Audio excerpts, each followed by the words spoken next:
Bonjour, je suis Ngombulu Yasangi Yaminabantu Lasconi. Bienvenue dans Lubuka, café littéraire pour la valorisation des savoirs endogènes. Aujourd'hui, nous recevons M. Sungu Banzuzi, Vincent Lumamou à l'état civil, ingénieur informaticien de formation et auteur d'un ouvrage qui s'intitule Racines étymologiques du groupe linguistique Congo. Sungu Banzuzi, bonjour et bienvenue dans Lubuka. Pouvez-vous vous présenter, s'il vous plaît? Mon nom d'auteur est donc Sungu Banzuzi. Je suis né Vincent Lumamou. Je suis originaire de la République du Congo-Brazzaville, pour être plus précis. Comme l'a indiqué mon hôte, j'ai une formation d'informaticien, ingénieur informaticien. Je suis actuellement à la retraite et je mets à profit le temps dont je dispose pour essayer de me promener, si vous me passez l'expression, en tout cas de travailler sur les arcanes du corpus culturel Congo. Mais quitte à démarrer, on a commencé par la langue elle-même qui est le véhicule par excellence de la vision du monde. Voilà ce que je peux dire. L'intitulé de votre ouvrage est Racines étymologiques du groupe linguistique Congo. Pour les profanes, ça paraît technique. Qu'est-ce qui vous a inspiré cet ouvrage et quelle a été votre démarche? Ma démarche, et la question est vraiment bienvenue. Évidemment, ça part d'un questionnement initial. Je me suis simplement demandé pourquoi ta, tanga, tala sont des mots de la même famille. Ce questionnement-là, pourquoi ta intervient dans la notion de père, pourquoi ta intervient dans la notion de regarder, pourquoi ta intervient dans la notion de lire quelque chose. Je me suis posé cette question et ça m'a emmené de fil en aiguille à me demander comment on peut restituer le sens de ta, par exemple, pour expliquer, avoir presque une approche scientifique des concepts que je viens de citer. Ta, tala, tanga. C'était le point de départ. Et par rapport à cet ouvrage, j'ai envie de dire que le chapitre le plus important, c'est le chapitre sur la méthodologie. Une fois qu'on a digéré la problématique de méthodologie qui est posée dedans, on peut presque laisser tomber l'ouvrage et s'intéresser soi-même à la chose. C'est réellement le questionnement, ce questionnement-là qui m'a mené à me poser la problématique de la reconquête de la dimension étymologique des concepts Congo. Lorsqu'on vous dit par exemple Mbemba, c'est très bien, on traduit aigle, mais pourquoi pour dire aigle, on dit Mbe et puis Mba? Qu'est-ce qui fait la chimie de ces deux racines pour produire ce que l'on nomme aigle, ce que l'on nomme Mbemba? Voilà un peu la démarche qui a poussé à cette recherche de l'étymologie profonde des concepts racines donc de Congo. Le souci pour nous, c'est de vulgariser le savoir, en particulier les savoirs endogènes. Nous sommes sur un terroir bien spécifique, qui est le terroir Congo. Alors, en général, lorsqu'on écrit ce genre d'ouvrage, on passe par l'initiation. La question, sans vouloir être indiscret, c'est de savoir, appartenez-vous à un cercle initiatique Congo? Parce que c'est une fourmilière du savoir endogène. Appartenez-vous à un quelconque cercle initiatique Congo? La question est tout à fait sensée et du reste, comme je le dis dans le chapitre des remerciements, je signale clairement d'où, à quel cercle effectivement j'appartiens. J'ai travaillé cela J'ai commencé au début des années 2000. Cela fait près de 20 ans, en effet, que je fais partie d'une confrérie, d'un ordre initiatique d'obédience de culture Congo qu'on nomme communément Kingunza. Et l'obédience à laquelle j'appartiens se nomme Mbongi Yakimpeve Mutumbula Kingunza Munza Yamvimba. Celui qui a été jusqu'à l'année dernière le responsable de cette chaire, de la chaire de cet ordre initiatique, se nommait Ngoko Nkoyilu Kanga.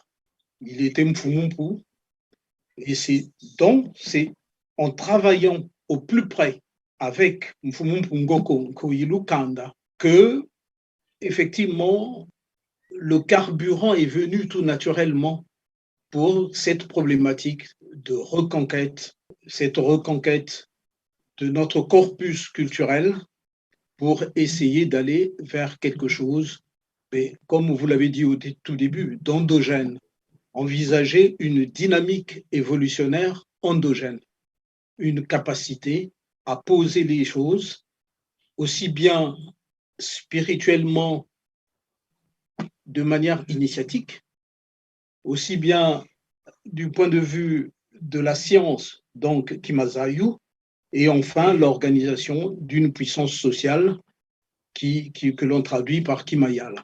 Voilà un peu le terreau dans lequel ces choses-là se sont mises en route. Donc, quand vous me demandez effectivement de quelles influences j'ai bénéficié, c'est un peu ce que vous sous-entendez. Les influences dont j'ai bénéficié sont très précisément des influences Ngunza, qui est la spiritualité authentique de Congo. Voilà ce que je peux vous répondre, mon cher. Très bien. Alors, la question qui me taraude l'esprit est de savoir s'il existe dans le Kingunza quelques notions scientifiques. Parce que lorsque nous parlons de Samila, il y a le Sa et le Mila. L'action de faire, l'action, Mila qui est l'appel. Alors, quelles sont les notions scientifiques que renferme le Kingunza pour les internautes qui nous suivent? Les notions, si tant est qu'on puisse les approcher sous un angle scientifique, sont essentiellement des notions inscrites dans la langue elle-même. Les concepts de Congo, en tout cas la langue mère, mais on a tendance, je me permets cette parenthèse, on a tendance à considérer que Congo, c'est Angola, RDC et RC, éventuellement le sud du Gabon. Ceci n'est pas tout à fait vrai. Congo, le point de départ de Congo, en tout cas selon la tradition Ngunza, le point de départ de Congo se situe plutôt autour des grands lacs de Kemet. C'est de là qu'il y a des migrations en Égypte. C'est de là, avec la chute de l'Égypte, que les Congos, sous la direction de Mwanda Congo, repartent à la reconquête, mais ils sont pilotés par des Mbikudi, c'est-à-dire des médiums, si vous préférez, des prophétesses, si vous préférez, des prophètes, qui vont travailler jusqu'à descendre en Afrique du Sud et remonter dans l'espace-vie actuel autour du bassin du Congo. Mais évidemment, quand on prononce ce genre de choses, il faut que ce soit le travail des historiens pour qu'il aboutisse scientifiquement. Là, je vous parle d'un point de vue initiatique spirituel, les données qui sont livrées.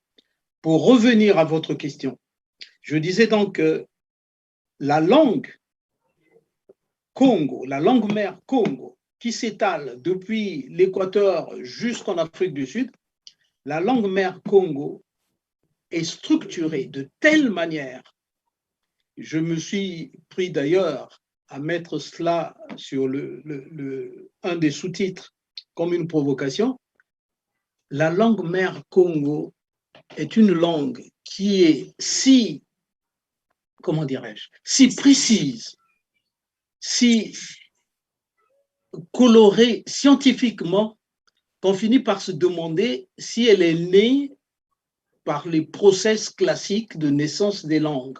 C'est en cela que j'ai pu écrire sur le titre, en tout cas en sous-titre, Lumière sur une langue mère révélée. Ça n'est pas par hasard.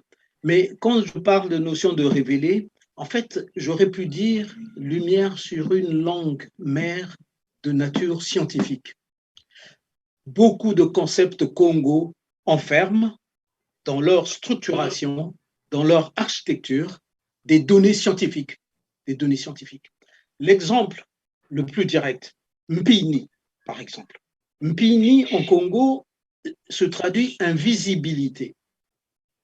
Mais aujourd'hui, scientifiquement parlant, technologiquement parlant, on sait que ne peut être invisible que ce qui ne renvoie pas la lumière, ce qui ne renvoie pas la vibration. Or, Mpi, c'est ce qui retient toute vibration. Ni, c'est un état. Donc, Mpini signifie, mais scientifiquement, signifie à un niveau scientifique l'état qui retient toute vibration. Les Américains, quand ils ont voulu fabriquer des avions furtifs, d'un point de vue technologique, qu'est-ce qu'ils ont fait?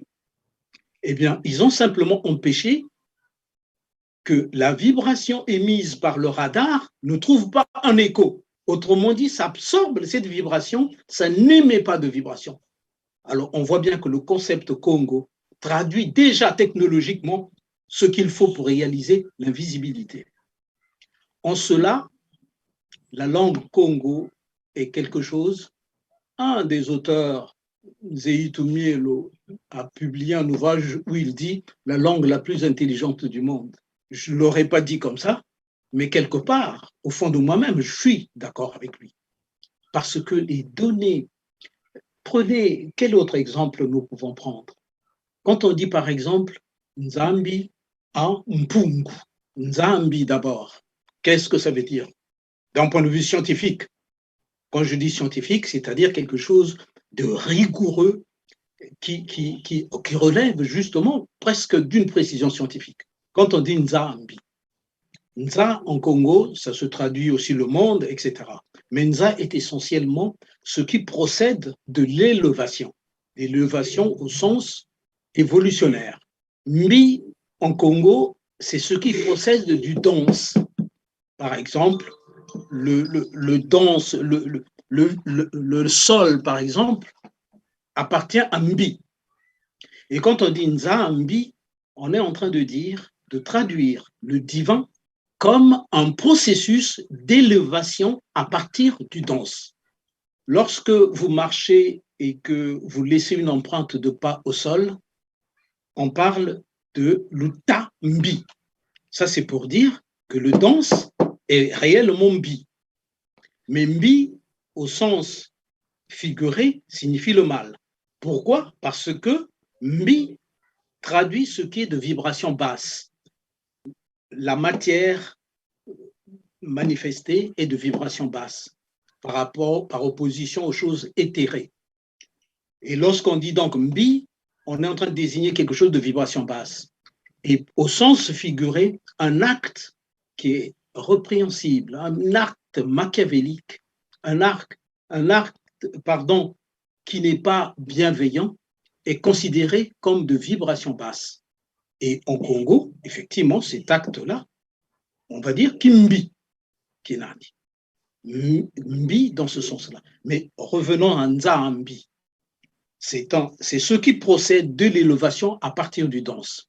Donc, le processus d'élévation de l'individu est qualifié comme le processus qui se confond avec la recherche du divin. Nzambi. C'est tellement rigoureux qu'on a en effet des données quasi scientifiques qui nous sont livrées avec le corpus culturel Congo.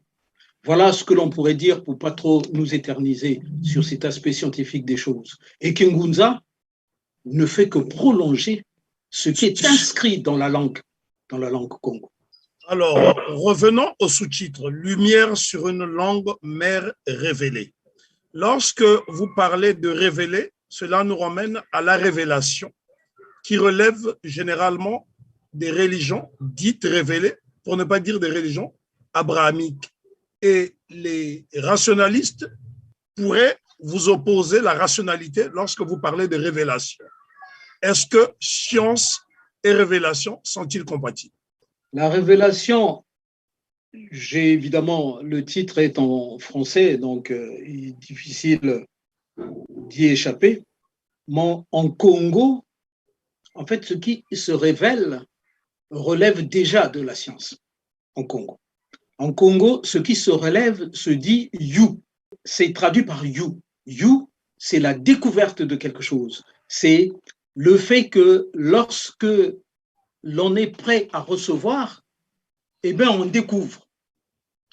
On peut passer devant quelque chose une fois et ne pas le voir. Le phénomène de révélation, mais je préférerais presque le terme Congo Zaya ou Kimazayu, traduit deux choses. Kimazayu, c'est ce qui relève en fait de la science. Et la mission de la science, c'est bien sûr le process qu'on va avoir est un process qui procède par des faits, par des expérimentations, etc. Mais en fait, dans le corpus culturel Congo, même ce qui relève de la science, d'une manière ou d'une autre, est sous le patronage des régions spirituelles, de sorte que demain, un scientifique dans son labo qui est en train de s'interroger sur les pistes à suivre, les différentes pistes qu'il a, si ce scientifique est aguerri, est un Ngunza aguerri, alors les régions spirituelles pourront le guider, lui dire « tu cherches dans telle direction, mais en fait tu devrais chercher dans telle autre direction ». Mais cette intervention-là est de l'ordre de la révélation. Et le corpus culturel Congo, le véritable corpus culturel Congo, ne peut pas faire fi de ce qui relève du plan subtil. Il ne peut pas s'en passer. À ce moment-là, il cesse d'être Congo, Wekamukinanga. Quand je dis Kinanga, comment pourrais-je le traduire? C'est une forme d'aliénation. La science dans le corpus culturel Congo ne s'oppose pas à la révélation. Parce que le scientifique, doublé d'un spirituel, comme le dit Mfumu Machua, il a encore dit récemment, j'ai besoin de cadres spirituels. Quand il dit cadre spirituel, des gens qui ont un corpus scientifique affirmé, qui sont des érudits d'un certain niveau, qui vont composer avec le spirituel. La révélation dans le corpus culturel Congo est simplement l'avant-garde de la démarche scientifique. Et la combinaison des deux est ce qui fera la fameuse prophétie force, Mbiki Yakikuluka Congo. Mumbanza Congo, Mbomutuka, Bima Bianzenza Bitwadi Sansa. De l'espace vie Congo, il sortira des réalisations extraordinaires qui vont influencer l'évolution de la planète. Moi, en tant qu'ingénieur informaticien de formation, je ne peux pas m'empêcher de revenir toujours à cette prophétie force parce qu'elle est la promesse d'un développement scientifique qui est en quelque sorte déjà révélé en termes d'événements à venir. C'est en cela, et ça fonde absolument les efforts que nous avons faits pour cet ouvrage-là, en tout cas dans la sphère culturelle du Kingunza, et donc Mobu-Congo. Voilà la nuance que j'ai entre la notion de révélation et ce que je pourrais rétorquer à un rationaliste. Mais j'aimerais bien, parce que le rationalisme n'est pas quelque chose qui est en dehors de la société.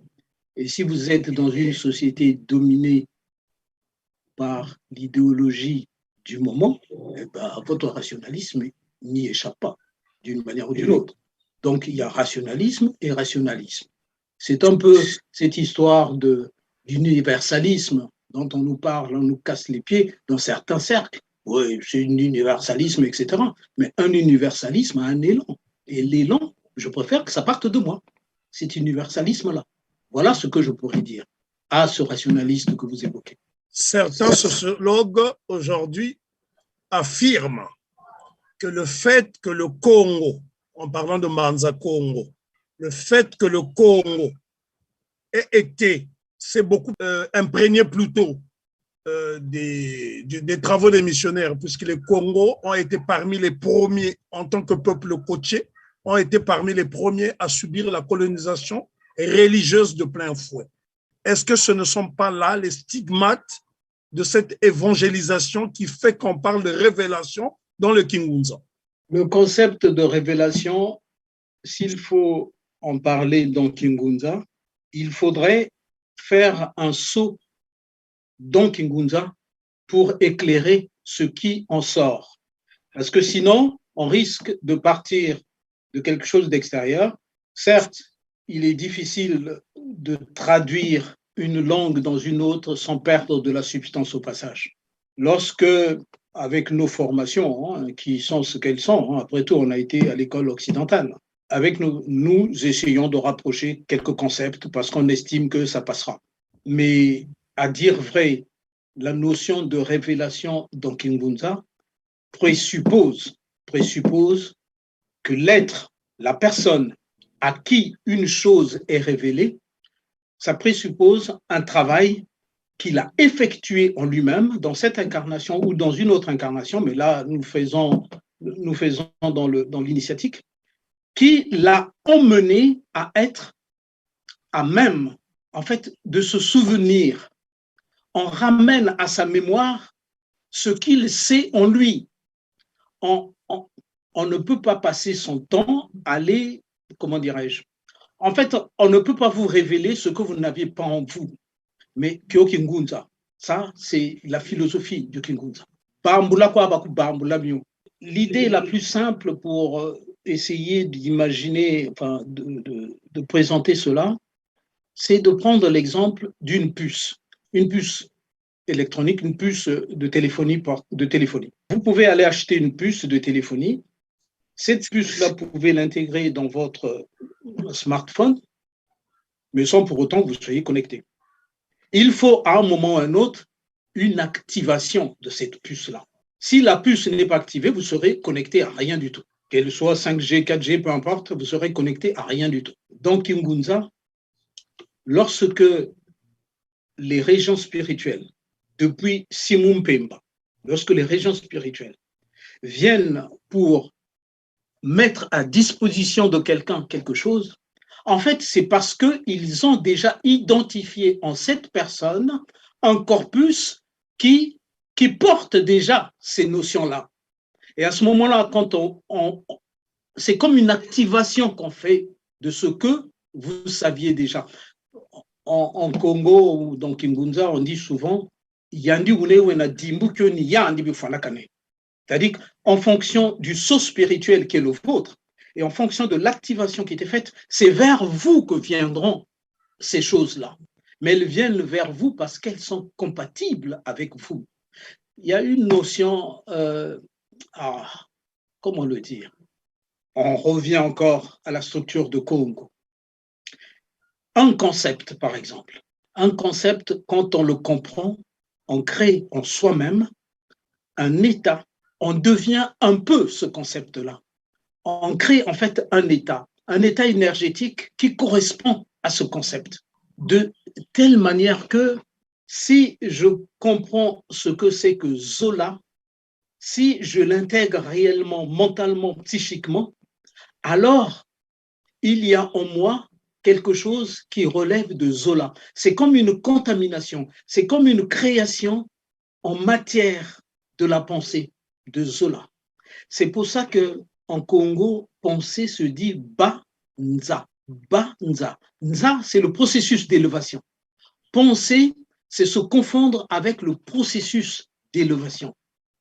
Mais se confondre avec un processus d'élévation, ça veut dire qu'on en épouse et la couleur, et la vibration, et le son, et tout ce qui va avec. Donc, si je comprends un concept, que je suis en train de penser un concept, je me confonds avec ce concept. C'est pour ça qu'on dit Banza, soit confonds-toi avec le processus d'élévation, soit ce qui est manifesté, puisque Nza se traduit aussi le monde manifesté. C'est pour ça que penser se dit Banza.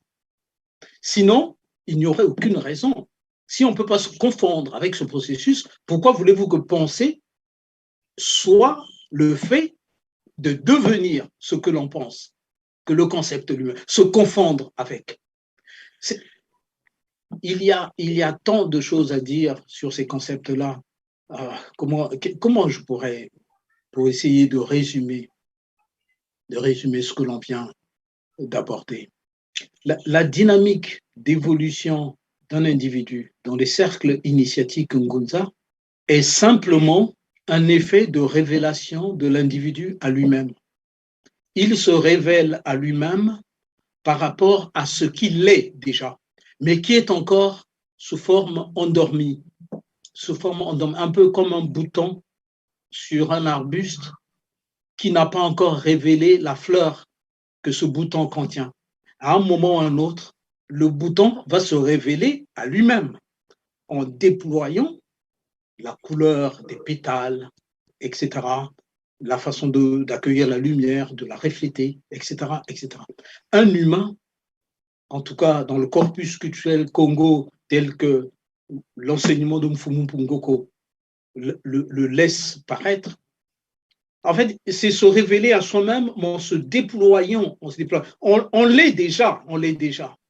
Par contre, cette notion de révélation venant justement des régions spirituelles n'est là que pour permettre à l'individu, le fameux bouton de fleur un peu levé, de se redéployer, Vous avez parlé de banza, le verbe penser. Ma banza, ce sont les pensées.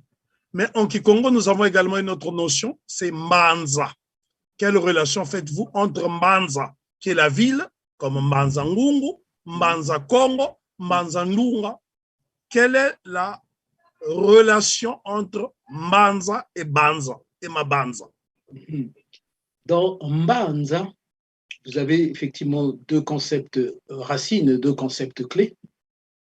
Mba, en Congo, ça veut dire énergie.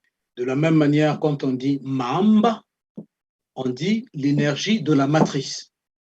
Matrice, encore une fois, là aussi, les scientifiques nous enseignent aujourd'hui que la vie, pour apparaître sur la Terre, est d'abord apparue dans l'eau avant de migrer sur la terre ferme, etc., etc. Et en Congo, le concept même d'eau ne dit pas autre chose. Il dit Mamba, c'est-à-dire l'énergie de la matrice à partir de laquelle les choses vont sortir. Donc, je disais que Mba signifie énergie. C'est pour ça qu'on dit Mbata, l'énergie qui agit de manière impulsionnelle. Mbata. C'est pour ça qu'on dit Mbaou pour signifier le feu. Mba Yitamawuta, Mbaou, l'énergie absorbante. En effet, quand vous laissez un morceau de bois au feu, ça disparaît. Donc, ça nomme bien de manière scientifique les données telles que le feu, telles que l'eau, etc. Il y a aussi Mbamina. Bien entendu. Il y a aussi, et encore plus porteur, Mbama. Mbama. Mais on pourra revenir dessus. La version de Mbama qui donne Mamba. Mais bien entendu, la version effectivement donne Mamba. Mais Mbama, c'est beaucoup plus, comment dirais-je, c'est tout de suite disons, un pont initiatique qui se révèle dans Mbama. En fait, c'est la combinaison du chaud et de l'humide. Cette combinaison du chaud et de l'humide qui a fait l'école de Memphis en Égypte antique, qui travaillait là-dessus de manière tout à fait suivie. Mais bon, on n'aura peut-être pas le temps de rentrer dans ce genre de considération. Revenons à Mbanza. Mbanza, c'est en fait, Nza, c'est toujours cet aspect processus d'élévation. Mba, c'est l'énergie. C'est l'énergie qui structure en fait l'élévation. C'est pour ça que une localité se dit Mbanza, parce que dans la localité, les choses vont être structurées de telle manière que l'énergie qui va être déployée va produire des choses qui sont censées produire une élévation. C'est pour ça que ça veut dire Mbanza. Mbanza. Mbanza, nous l'avons vu tout à l'heure, c'est se confondre avec le processus d'élévation. Donc, quelque chose qui est structuré, qui est organisé, etc., y compris d'ailleurs dans l'arrière-plan, enfin, ce qu'on appelle bêtement l'au-delà, je préfère le terme plan subtil, c'est-à-dire au-delà du voile éthérique, Kusimu Mpemba, un cimetière, par exemple. Bobata Kumbanza, Tuele. Parce que dans le corpus culturel Congo, notamment initiatique, ça n'est pas un lieu désorganisé, c'est un lieu structuré, c'est une localité. C'est une localité au sens d'une ville, au sens de quelque chose de structuré, avec éventuellement un chef de village, Kumbanzaï, Mfumu Yeko, Igane Yinina. Kanim Piema Ko Bakwenda, Mulomba Louvé. Là, c'est mon côté qui prend le dessus. Je suis en train de dire que même dans un cimetière, il y a une structuration, y compris sur les plans subtils. Y compris sur les plans. C'est pour ça que dans le corpus culturel Congo, un cimetière se confond avec Mbanza. Et il y a aussi la notion de Mpemba, Kuna Mpemba. Ah oui, Mpemba, Mpemba. Mpe est un concept qui est dérivé de P. Janabataka mu PP. Janabataka Peta. P signifie en Congo ce qui relève de la finesse, ce qui est fin. Et l'air, parce que justement c'est subtil, se dit Moupé. Quand vous sentez bien l'air qui est là, mais évidemment il est insaisissable, etc., etc.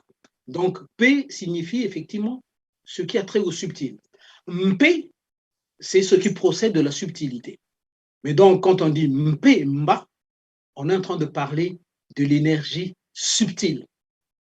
Donc, Kusimum Pemba, c'est derrière le voile de l'énergie subtile. En fait, ça désigne les plans éthérés. Plus c'est éthéré, plus c'est subtil, en effet. Donc, Kusimum Pemba, Tata Wele Kusimum Pemba, ça veut dire qu'il a intégré les plans subtils, les plans qui relèvent d'une certaine subtilité. Le voile de cette énergie subtile, qui est l'énergie éthérique, effectivement, ça bascule.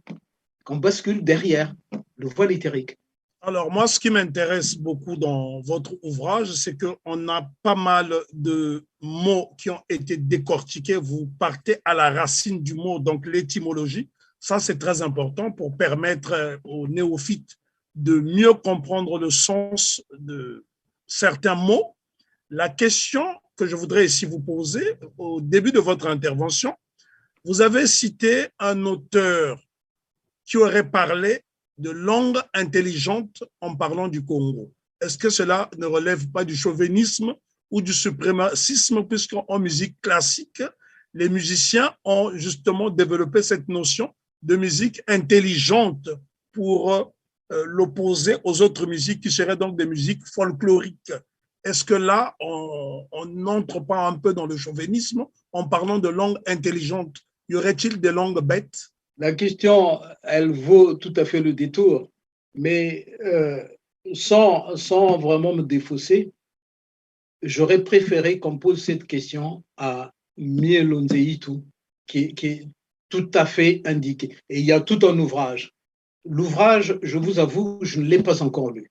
Je ne l'ai pas encore lu, mais néanmoins, si je devais me rapprocher de cette thèse-là, en tout cas de cette assertion, ce que je constate, moi, à mon niveau, c'est cette capacité à porter des données d'une rigueur absolument, mais d'une rigueur mathématique. La langue Congo, malgré les quelques variations vocaliques qu'il peut y avoir ici et là, la langue Congo fait preuve d'une rigueur dans les racines qui l'accompagnent, mais d'une rigueur, mais qui est, de mon point de vue, mais encore une fois, on peut me taxer en effet de chauvinisme, d'une rigueur qui me paraît extraordinaire. En cela, lorsque demain, nos scientifiques, les scientifiques Congo, commenceront à penser le monde du point de vue Congo, je reste convaincu qu'ils trouveront dans la langue, dans les racines étymologiques, dans les proto-concepts de la langue, ils trouveront un vivier absolument extraordinaire pour, comment dirais-je, pour créer des néologismes qui pourront attaquer n'importe quel domaine scientifique. En cela, ce sera un travail d'une grande intelligence. En cela, je dis oui, c'est l'une des langues les plus intelligentes du monde. Je ne dirais pas la langue la plus intelligente, puisque je ne connais pas toutes les autres. Mais en tout cas, j'affirmerai que c'est l'une des langues les plus intelligentes du monde parce qu'elle est porteuse d'une adaptabilité. Et ce qui définit l'intelligence, c'est l'adaptabilité. d'une adaptabilité, tout simplement parce que la granularité des protoconcepts est si fine. Je citais à un moment donné dans l'ouvrage un exemple d'une étude qui est menée par des linguistes, des chercheurs du CNRA et ses compagnies, qui ont, par exemple, considéré que yend est une racine. En effet, il y a des contrées où on peut dire yenda pour dire to go, aller, ou d'autres vont peut-être dire yendi, yendo, etc., etc. Et ces chercheurs, il y a des gens qui font ça, qui se réveillent le matin pour aller au boulot et qui sont donc chercheurs en la matière, considèrent que yend, c'est une racine. Mais lorsque vous prenez yend ou yenda du point de vue du corpus culturel Congo, on se rend compte, mais très facilement, que la racine, ce n'est pas yend. Non. Dans yend, il y a deux racines. Il y a ye, la racine, et nde, la racine. Une autre racine.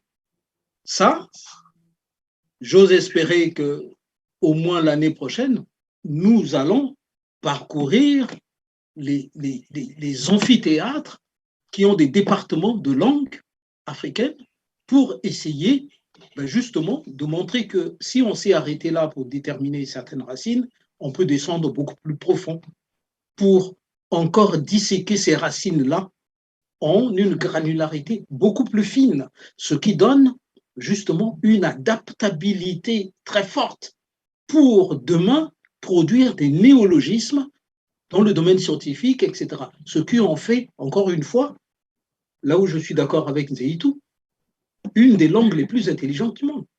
Parce que, vous vous rendez compte, Ba, c'est une racine. B, c'est une racine. Bi, c'est une racine. Bo, c'est une racine. Et ainsi de suite, jusqu'à Zou. Et ces racines-là ont une capacité à, faire preuve d'invariance. C'est-à-dire que c'est des invariants. Ça ne varie pas beaucoup dans leur signification. Vous prenez par exemple le concept racine ko, kota, pour entrer quelque part, komba, pour balayer, kola, pour cueillir ou bien arracher quelque chose, Congo, ko, quel rapport il y a entre Congo et kota et komba? Pourquoi ko accompagne? Quel lien il y a avec koko, qui est la main pour désigner cela? Il y a également konkota qui signifie. Bien entendu. Bien entendu.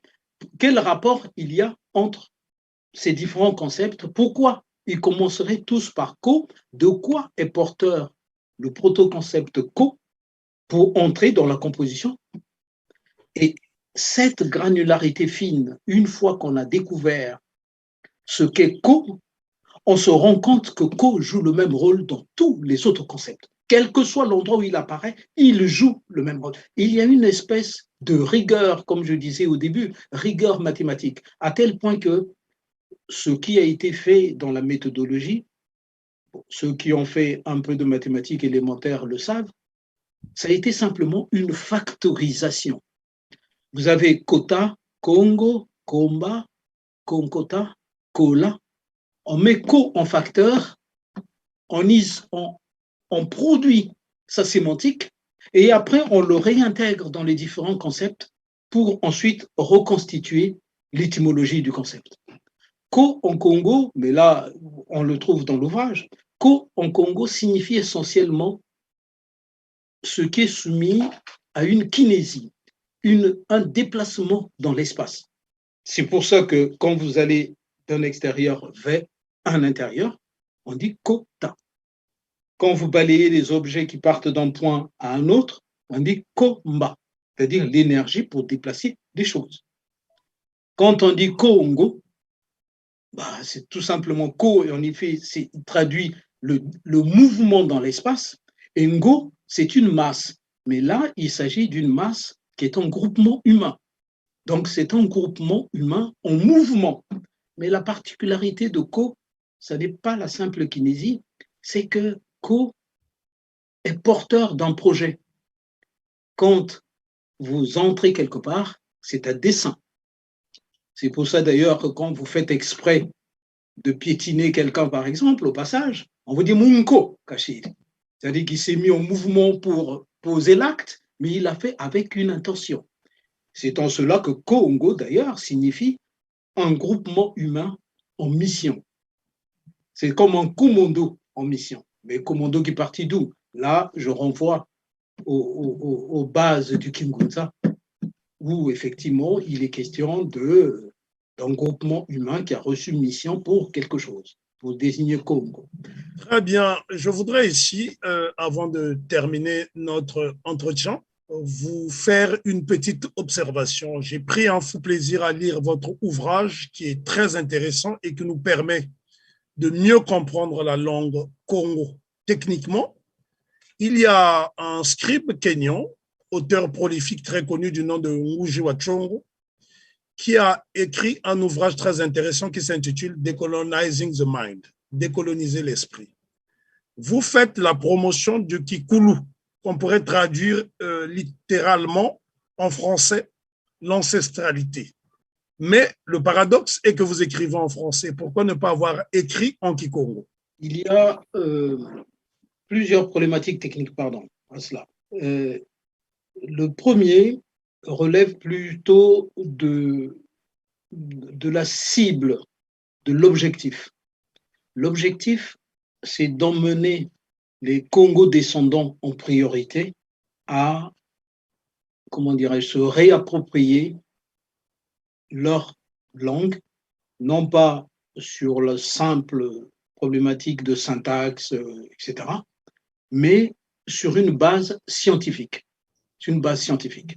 Pour cela, les Congo descendants, qui sont sur au moins 4, voire plus de continents, on doit les atteindre là où ils sont, mais en prenant en compte l'état dans lequel ils sont. Moi-même en premier. Vous avez des intellectuels Congo qui, parce que les choses c'est ainsi, c'est l'état de fait d'aujourd'hui, qui pensent dans les langues dans lesquelles ils ont été formés. Le schéma de pensée est dans la langue dans laquelle ils ont été formés. Ceux qui parlent anglais, leur schéma de pensée est en anglais. Ceux qui ont été formés en portugais, leur schéma de pensée est en portugais, et ainsi de suite. En français, moi-même qui vous parle, je ne fais pas exception à la règle. Donc, la priorité pour nous a été d'emmener à ces gens-là, en tout cas ceux qui s'intéressent à la démarche mentaliste, ceux qui s'intéressent à une démarche scientifique, de leur apporter les éléments, les outils, une base de travail qui leur permettent de prendre un peu de recul, qu'il y ait un sursaut sur ce qu'ils savent. Du coup, l'ouvrage, en effet, mais là encore une fois, j'ai choisi une ligne de moindre résistance, parce que ayant pris l'habitude, en effet, de penser en français, il m'était aisé d'écrire la première version en français. Demain, malheureusement pour moi, je ne vais pas tout de suite attaquer, en tout cas, la version Congo. Je vais aller attaquer la version portugaise pour aller en Angola, au Brésil, et ensuite la version anglaise, Congo-anglais, pour atteindre un maximum de Congo descendants. Une fois que cette étape sera, disons, validée, l'ambition naturellement est de transcrire cela en Congo de A jusqu'à Z. Mais qui va le traduire en Congo de A jusqu'à Z? Pour le traduire en Congo, le transcrire en Congo de A jusqu'à Z, il nous faut trouver des gens qui sont encore capables de penser en Congo. Et ça n'est pas encore gagné. Ça n'est pas encore gagné. C'est, disons, la mesure de la difficulté à laquelle je dois faire face. Je connaissais quelqu'un, mais j'ai appris l'année dernière qu'il était décédé. Il s'appelait Mfuka Bantusi. C'est quelqu'un qui m'avait émerveillé parce qu'il arrivait sous mes yeux ébahis à penser en Congo. Et je voyais bien le delta qu'il y avait entre moi et ce qu'il sortait. Demain, si l'ouvrage est traduit transcrit en Congo, ma crainte la plus assurée, ma crainte la plus sûre, c'est que celui qui fera cette transcription soit quelqu'un qui pense dans une langue, dans un schéma venu d'ailleurs. D'ailleurs, quand on prend un texte qui traduit en Congo, si vous êtes attentif, vous voyez bien que la transcription qui est faite dedans est une transcription venue d'un schéma du français ou de l'anglais. On s'en rend compte assez facilement. C'est pour ça qu'il va falloir un groupe de travail. Il va falloir recruter des personnes qui ont pris l'habitude de penser en Congo pour transposer cela. Mais on voit bien que, vu le niveau d'aliénation qu'on a atteint, on voit bien qu'il y aura là beaucoup de travail. Mais je continue de chercher, je noue des contacts, je continue de chercher pour essayer de trouver, créer un groupe, un collectif qui va s'appliquer à traduire. J'ai quand même une petite idée. Ma petite idée, c'est laquelle? C'est qu'on va procéder par étapes. La première étape, on prendra le risque de transcrire, même par quelqu'un qui pense à l'occidental, de transcrire ça en Congo. Et une fois qu'on aura transcrit en Congo, on ira voir des hommes, des femmes qui n'ont pas été trop pollués par l'école occidentale pour relire le texte et le corriger. À partir de ce moment-là, peut-être, on pourra espérer à un degré suffisamment élevé une forme de caractère endogène pour cela. En Congo, on appelle ça Mampuya. J'ose espérer que Mampuya Mboma Fouana, Mampuya Makongo Mboma Sala. Pour ceux qui nous écoutent, j'ai envie de donner une définition de Mampuya. C'est un nom qui est très répandu chez les Congos, Mampuya, etc., etc. Mais Mampuya, bon, Ma, ça n'est qu'une classe, comme un article. Le véritable concept, c'est Mpuya. Mais Mpu, en Congo, c'est en fait l'affirmation d'une source. On l'a souvent confondu avec une coiffe, mais ce qui caractérise Mpu, c'est le trou, en fait, qu'il y a dans la coiffe. C'est pour ça que quand vous avez une déchirure, une blessure, et que vous laissez échapper le flux qu'est le sang, on vous dit Mputa, parce que c'est la source à partir de laquelle les choses s'écoulent. C'est pour ça qu'un saxo, en tant que source d'émission d'un son, ou un saxo ou une corne de brune, ça se dit Mpungi. Il y a toujours cette notion de Mpu pour signifier la source à partir de laquelle les choses. Mpuya, Ya, c'est ce qui ne fait plus l'objet de discussion, en fait, qui est en quelque sorte achevé, quoi. Ça ne fait plus l'objet de discussion. Ça n'est pas à remettre en cause. Donc, Mpuya, ça traduit le fait qu'on est la source attestée de quelque chose. En fait, ça traduit la créativité. Celui qui est capable de créer, mais en étant à la source de ce qui va en sortir. Alors, Monsieur Sungu Banzuzi, les Congos disent Katusani Moma, Tasenogwa Mpidi. Nous sommes dans des États, entre guillemets, légués par la colonisation, ce qu'on pourrait assimiler à des enclos.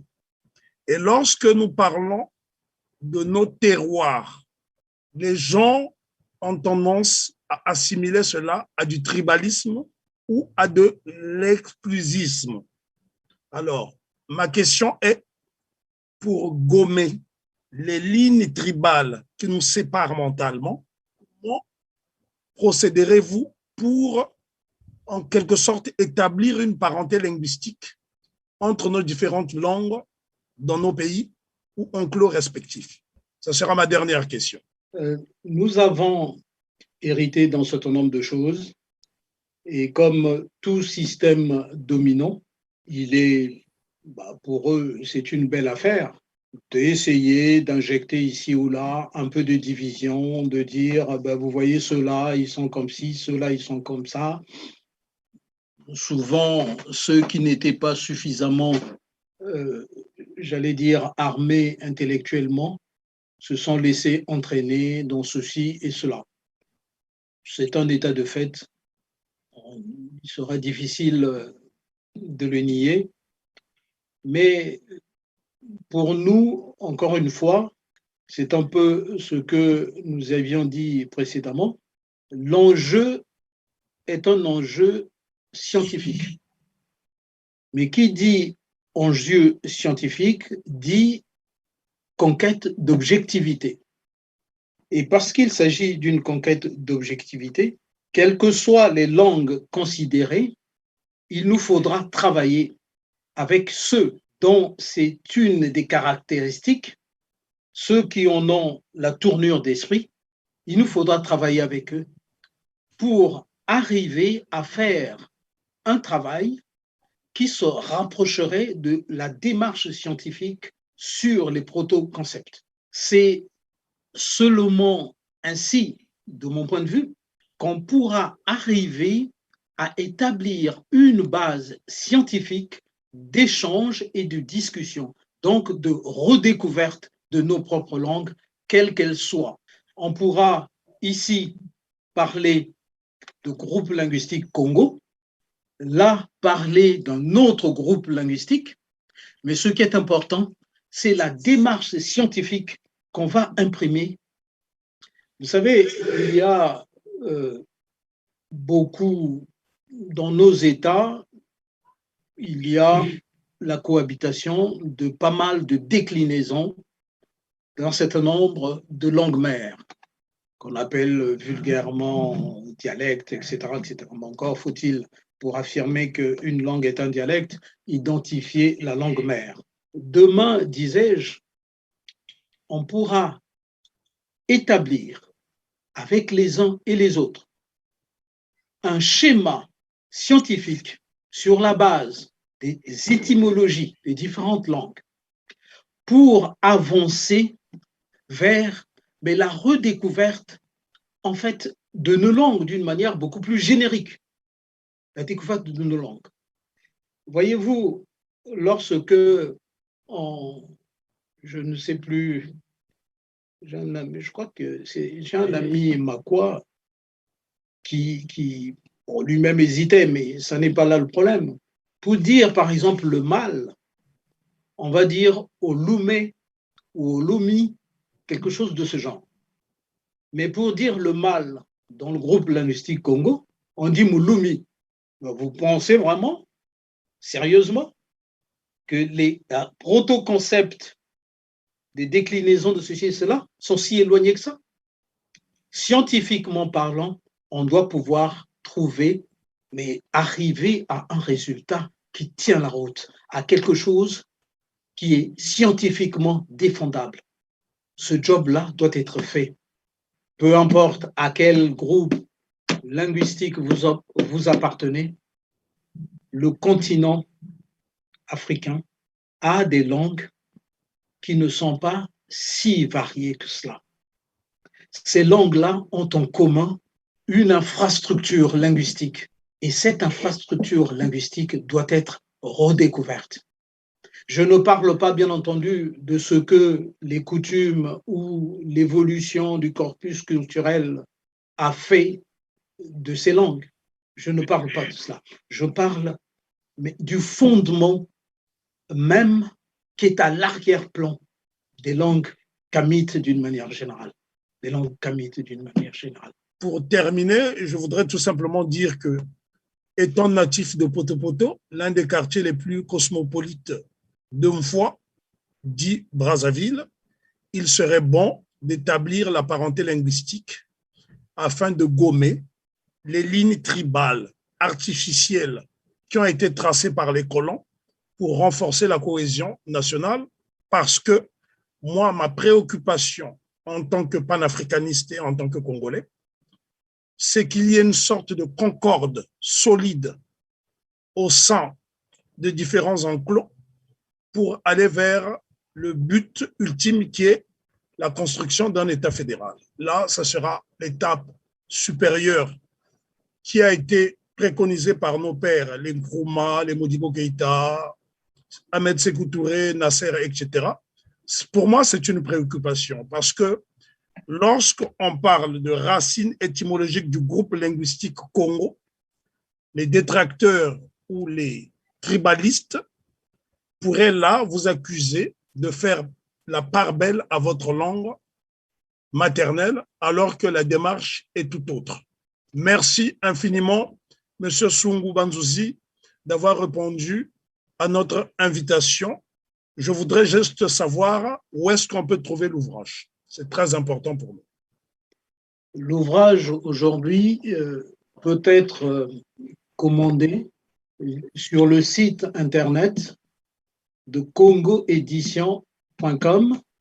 En fait, il s'écrit www.congo, Congo avec deux O, Congo avec K, K-O-O-N-G-O, le tiret du moins, édition.com. Je pense qu'on prendra, on prendra les dispositions pour ajouter ce lien à des fins tout à fait d'information. Et sur ce site-là, en effet, vous trouverez quelques formulaires pour commander votre ouvrage. Et la suite, vous recevez votre ouvrage, peu importe dans quelle région du monde vous êtes. Je signale néanmoins que nous sommes en train de travailler pour intégrer le paiement par carte électronique, par carte bancaire. Celui-ci devrait être opérationnel fin septembre. Donc, que nos amis nous excusent si le paiement électronique n'est pas encore opérationnel. Quoi qu'il arrive, certains lecteurs souhaitent toujours avoir une petite dédicace à Lubuka. Nous sommes là pour promouvoir justement les savoirs endogènes. Donc, il n'est pas exclu d'organiser un café littéraire dans un espace au moment opportun, parce que pour l'instant, les restrictions liées à la COVID-19 nous empêchent d'organiser un tel événement. Merci infiniment et je vous dis à la prochaine.